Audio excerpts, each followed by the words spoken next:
بھائی اتھارٹی ہم ہیں. العلماء ورثۃ الانبیاء،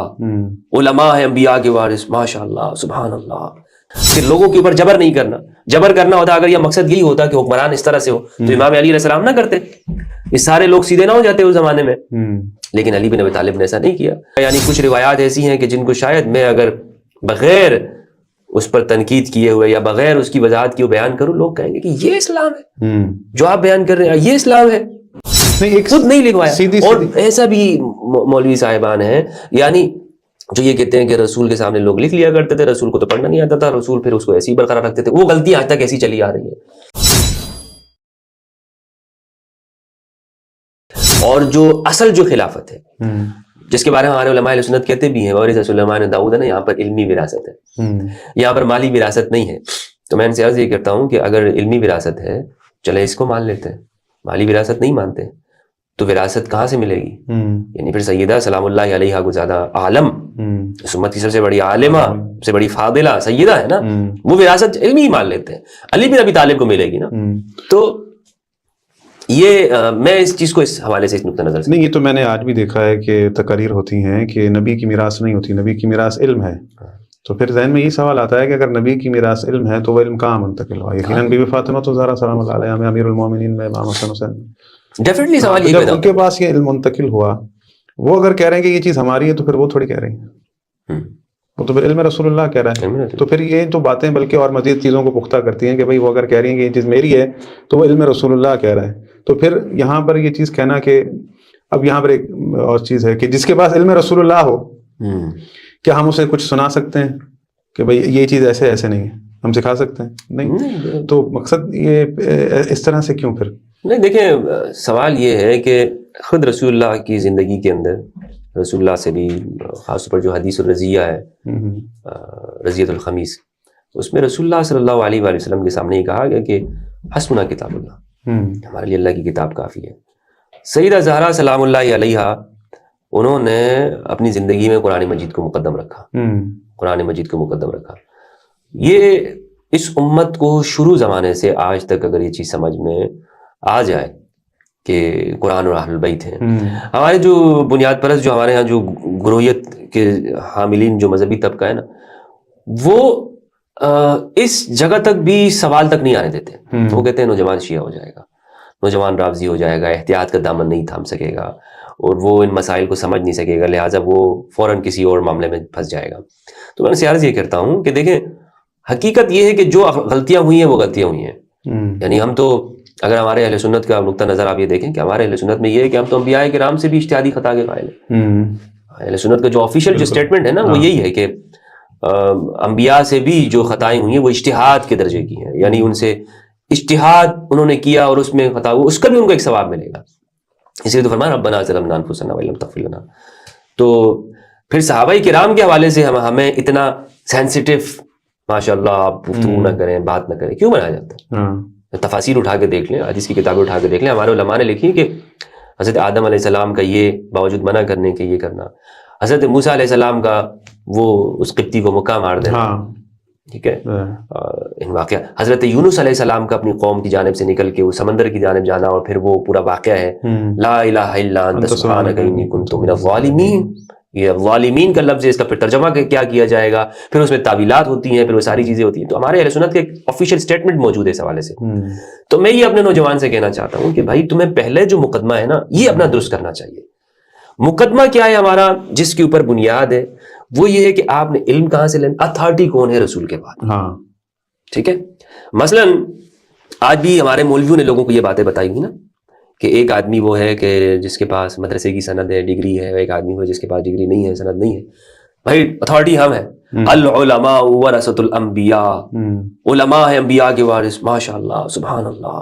ٹھیک ہے، انبیاء ٹھیک ہے، صحیح ہے، وارث ہیں. تو یہی بات ہم تھوڑا سا آگے جا کے بھی ہم سمجھ لیتے ہیں کہ رسول نے کیا فرمایا ہے، کس کے لیے فرمایا ہے، اس علم کو بیان کرنے والا کون ہے رسول، تاکہ امت اختلاف میں نہ پڑے. بالکل ایسے. یعنی رسول کا جو سارا جو مقصد ہے وہ یہی ہے کہ یہ امت اختلاف میں نہ پڑے. اور اس کے لیے کیا وصیت کی کہ میرے بعد 2 خلیفہ ہیں، کتاب اللہ اور عطرت میری عطرت میرے اہل البیت، ان دونوں میرے دو خلیفہ میں تمہارے درمیان میں چھوڑ کے جا رہا ہوں، مضبوطی کے ساتھ ان کو تھام کے رکھنا، تم کبھی بھی اختلاف میں نہیں پڑو گے۔ ایک چیز جو ہے دیکھیں، میں اگر کچھ کہہ رہا ہوں، کوئی بھی بات بیان کر رہا ہوں دینی حوالے سے، اگر میں مقصد خود کو ایک طالب علم کہہ رہا ہوں یا کچھ بھی بیان کر رہا ہوں، اللہ کہہ رہا ہے ان الدین عند اللہ الاسلام، اللہ کے پاس دین اسلام ہے۔ پھر فرمایا کہ وَمَن يَبْتَغِ غَيْرَ الْإِسْلَامِ دِينًا فَلَن يُقْبَلَ مِنْهُ، جو بھی دین اسلام کے سوا کسی بھی اور دین کی تبلیغ کرے گا تو اللہ اسے قبول نہیں کرے گا۔ یہ ہمیں پتہ ہونا چاہیے۔ یہ سوال تھوڑا سا خاص ہے۔ یہ تو بات کہی جاتی ہے، علناً کہی جاتی ہے، ممبروں پر کہی جاتی ہے کہ جو بھی ظالم آ جائے، کیسا بھی آ جائے، کسی بھی طریقے سے آ جائے، اس کی اطاعت اللہ نے واجب کی ہے۔ یہ سوال کیوں نہیں کیا جاتا، کیا اسلام نے، اللہ نے اس راستے کے روکنے کے لیے کہ کوئی ظالم نہ آئے کیا طریقہ دیا ہے؟ وَلَوْ تَأَمَّرَ عَلَيْكُمْ عَبْدًا حَبْشِيًّا، اگرچہ تمہارے اوپر ایک چھوٹے سر والا کشمش کے جیسا ہے، کالا سیاہ کلوٹا کوئی حکمران کیوں نہ بنا دیا جائے، ٹھیک ہے، تم نے پھر بھی اس کی اطاعت کرنی ہے، چاہے وہ کسی بھی طریقے سے آ جائے۔ یہ اسلام ہے؟ نہیں، یہ جو روایات، یہ مقصد آپ کو اس بات کے اندر،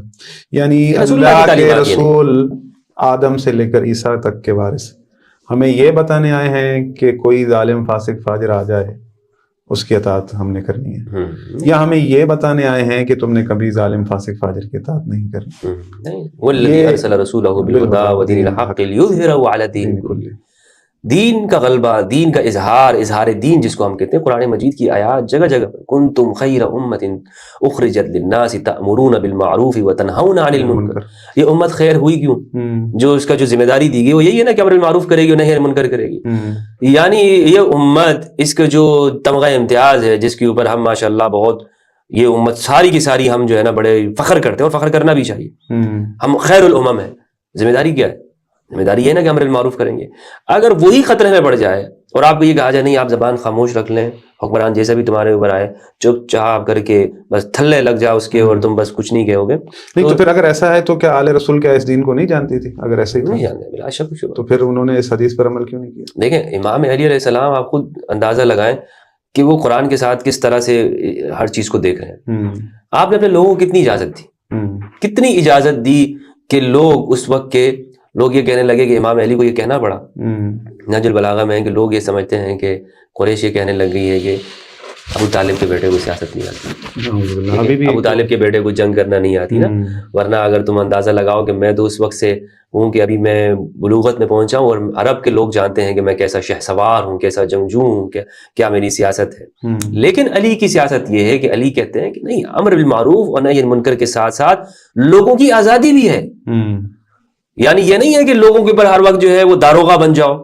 ان کے سر کے اوپر کوڑا رکھ کے نہیں تم نے میری بات ماننی ہے، نہیں مارو گے گردن اڑا دوں گا۔ علی کی سیاست یہ تو نہیں، آزادی دے رہے ہیں، اس طرح اللہ سبحانہ و تعالیٰ نے انسانوں کو آزادی دی ہے کہ وہ اپنا راستہ ہدایت کا یا شکر کا یا کفر کا وہ خود انسان اپنے لیے دیکھ لے کہ میں اس راستے پہ چلنا چاہتا ہوں یا اس راستے پہ چلنا چاہتا ہوں۔ تو علی نے لوگوں کو آزادی دی، اسی لیے دی نا کہ لوگوں کے اوپر جبر نہیں کرنا، جبر کرنا ہوتا اگر یہ مقصد یہی ہوتا کہ حکمران اس طرح سے ہو تو امام علی علیہ السلام نہ کرتے، یہ سارے لوگ سیدھے نہ ہو جاتے اس زمانے میں، لیکن علی بن ابی طالب نے ایسا نہیں کیا۔ تو اسی لیے میں قبلہ اس چیز کو بھی میں رکھتا ہوں نا سامنے کہ علی بن ابی طالب کی زندگی کو ہم دیکھیں، قرآن اور اہل بیت کو ایک ساتھ کر کے دیکھیں، تو یہ ساری ہدایت کی چیزیں، ہمارے ہاں اختلاف کی باتیں ایک ایک کر کے ہم لوگوں کو سمجھ میں آئیں گی۔ اگر ہم اہل البیت کو قرآن سے جدا کر کے دیکھیں گے واللہ باللہ اسلام بھی سمجھ میں نہیں آئے گا، یعنی یہی نظر آئے گا، یعنی کچھ روایات ایسی ہیں کہ جن کو شاید میں اگر بغیر اس پر تنقید کیے ہوئے یا بغیر اس کی وضاحت کیے بیان کروں، لوگ کہیں گے کہ یہ اسلام ہے جو آپ بیان کر رہے ہیں، یہ اسلام ہے، یعنی وہ کہے گا کہ بھائی میں ابھی ملحد ہوں، میں دوسری مرتبہ ملحد ہونے کا اقرار کرتا ہوں، دیکھیں نا میں اور ڈبل ہو جاتا ہوں۔ یہ غربی دنیا وہ چاہتے ہیں کہ ہمارا پریزیڈنٹ ایماندار ہو، قول فعل کا سچا ہو، وعدے کا وفا کرنے والا ہو، لیکن اسلام میں تو کچھ بھی نہیں ہے، 0/0 جیسا آ جائے بس اوکے۔ تو یہ قرآن مجید میں یہ ہے کہ اگر تم دو آپس میں معاہدہ کرتے ہو، جیسے میرا اور آپ کا کوئی معاہدہ ہو گیا، کوئی معاملہ لین دین ہو گیا، کوئی مال کا ہو، تو ہمیں چاہیے کہ یا ایھا الذین آمنوا اذا تداینتم بدین الی اجل مسمى فاکتبوا، ہاں فالجملے کے الفاظ بھی ہیں، ٹھیک ہے، ہم لکھ لیں، املا کرا لیں، اس کو ریٹن میں لے آئیں، ٹھیک ہے، اور یعنی ایک چھوٹا سا معاملہ ہے نا ہمارے آپس کا انفرادی ہے، لیکن وہ رسول کہ جو اس امت کے لیے اتنی بڑی کتاب چھوڑ کے جا رہے ہیں، انہوں نے اس کو اپنی زندگی میں لکھوایا نہیں ہے، انہوں نے اپنی زندگی میں اس کو کچھ نہیں بتایا کہ نہیں اس کو یہ آیت کدھر ہونی چاہیے، یہ کدھر ہونی چاہیے، یہ صورت کہاں ہونی چاہیے، یہ کس طرح سے، کچھ نہیں بتا کے گئے، یہ امت کے حوالے کر گئے، خود نہیں لکھوایا. اور ایسا بھی مولوی صاحبان ہیں یعنی جو یہ کہتے ہیں کہ رسول کے سامنے لوگ لکھ لیا کرتے تھے، رسول کو تو پڑھنا نہیں آتا تھا، رسول پھر اس کو ایسی برقرار رکھتے تھے. وہ غلطی آج تک ایسی چلی آ رہی ہے، لوگوں نے یہ کہا نا. تو اگر اس چیز کو ایک ملحد دیکھے گا، وہ خوش نہیں ہوگا کہ وہ کہے گا کہ بھائی یہ تو دیکھو یہ جو باتیں وہ تو الیاذ باللہ رسول کو تو پتہ ہی نہیں چلتا تھا. اور دوسری جانب قرآن میں یہ ہے کہ رسول یہ کہہ رہے ہیں کہ آپس کے معاملات کو قرآن میں لکھ لیا کرو، بیان کیا نا کہ آپس کے معاملات کو لکھ لیا کرو. جو عام لوگوں کے معاملات کے بارے میں رسول یہ فرما رہے ہیں، تو انہوں نے کیا یہ وصیت نہیں کی ہے کہ قرآن کو اپنی زندگی میں جمع کیا؟ حالانکہ اللہ قرآن میں کہہ رہا ہے ان علینا جمع، ہمارے کے اوپر اس کا جمع کرنا، اس کا قرآن کرنا ہمارے ذمہ. تو اس لیے اللہ کے رسول نے کہا کہ قرآن اور اہل بیت چھوڑے جا رہا ہوں. در حقیقت یہ بیٹھے ہیں، یہ بتائیں گے قرآن کیا ہے، کہاں اتری ہے آیت، کس وقت اتری ہے. اس کا دعویٰ فقط اس گھر والوں نے کیا. مولوی صاحب جو تحریف قرآن کا شکار ہو رہا ہے نا، اس کی بنیادی وجہ یہ ہے کہ قرآن و اہل بیت سے دور ہے. اس نے دین اس ماخذ سے نہیں لیا، اس نے فہم قرآن سے، یعنی اس مولوی کے سامنے آپ قرآن کی لاکھ آیتیں آپ اس کے سامنے رکھ دو، آپ کہو گے یہ قرآن مجید کی آیت ہے، آپ اس کے سامنے حدیث رکھ دو، آپ علی کا مرتبہ رکھ دو، آپ لکھ دو، نہیں نہیں نہیں، یہ اس لیے نہیں مانے گا کیونکہ ایک خاص گروہیت کے اندر یہ شکار ہے، اور وہی شروع سے یہ ذہن میں بٹھا دیا گیا کہ نہیں آپ نے اہل بیت نہیں، یہ تو صرف شیعوں کا کام ہے کہ بھائی اہل بیت سے دین لینا، ہمارا کام تو نہیں، ہمارا تو ہمارے اکابر ہے ماشاءاللہ، ہمارے لیے تو ہمارے وہ بڑے ہیں پھر جن کو ہم نے بڑا بنایا ہوا ہے، اور سچ کے بجائے جو ہے وہ